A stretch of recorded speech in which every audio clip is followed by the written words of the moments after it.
में दोस्तों बीएससी। दोस्तों अगर हम बात करें बीएससी की, तो आप सभी को पता है कि पिछले कुछ टाइम में बीएससी की जो बिज़नेस है वो काफ़ी ज़्यादा हमें आती हुई देखने को मिली थी सिक्योरिटी सर्विसेज वाले सेगमेंट से। 2024 में कंपनी ने जो टोटल रेवेन्यू रिपोर्ट किया था उसका 69% सिक्योरिटी सर्विसेज सेगमेंट से देखने को मिला था और 25 में 69% से वो नंबर बढ़कर 80% तक हो चुका है। अब 26 की अगर हम बात करें तो वो सेम चीज़ एज इट इज़ रिपीट होगी, यानी कि अभी भी कंपनी का जो मेजॉरिटी बिजनेस है वो सिक्योरिटी सर्विसेज वाले सेगमेंट से ही हमें आती हुई देखने को मिलेगी। और दोस्तों सिक्योरिटी सर्विसेज वाले सेगमेंट में कंपनी करती क्या है, तो देखो यहाँ पर कंपनी आपको प्लेटफॉर्म प्रोवाइड करती है जहाँ पर आप ट्रेडिंग कर सकते हैं इक्विटी में, डेट में, इक्विटी डेरिवेटिव में, करेंसी डेरिवेटिव में, ये सारी चीज़ें। और इसमें अगर आप फिल्टर आउट करोगे तो इक्विटी डेरिवेटिव का जो कॉन्ट्रीब्यूशन है वो सबसे ज़्यादा आपको देखने को मिलेगा।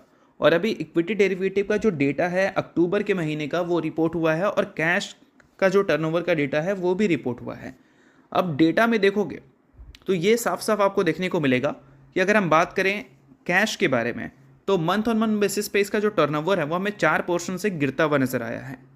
और इसके अलावा दोस्तों अगर हम बात करें एफएनओ मार्केट के बारे में तो इसमें जो आपको नॉशनल टर्म देखने को मिलते हैं वो 476 टाइम्स होता हुआ दिखा है और ये हाईएस्ट मंथली एवरेज अगर हम पिछले 2 साल की हिस्ट्री की बात करें तो। और दोस्तों अगर हम टर्नओवर की बात करें तो हमें कैश में 22 लाख करोड़ के ऊपर का नंबर देखने को मिल रहा था कैश सेगमेंट के टर्नओवर।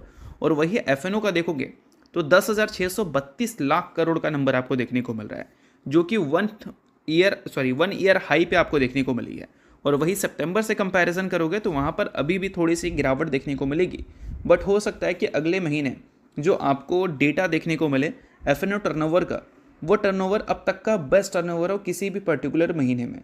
क्योंकि इस अक्टूबर के महीने को अगर पिछले साल के सितंबर महीने से कंपैरिजन करोगे तो एक सिंगल डिजिट में आपको टर्नओवर में गिरावट दिखेगी, बट हो सकता है कि नवंबर महीना जो रिपोर्ट होगा वो पिछले साल के सितंबर महीने से बेटर रिपोर्ट हो। और इससे एक चीज़ तो पता चलता है भाई कि जो कंपनी इक्विटी डेरिवेटिव में डील करती है, चाहे बीएससी हो या कोई ब्रोकर हो, उसका बिजनेस Q3 में अच्छा चल रहा है। क्योंकि अक्टूबर महीने का डेटा मस्त देखने को मिल रही है, 1 ईयर हाई पे देखने को मिल रही है। और सितंबर के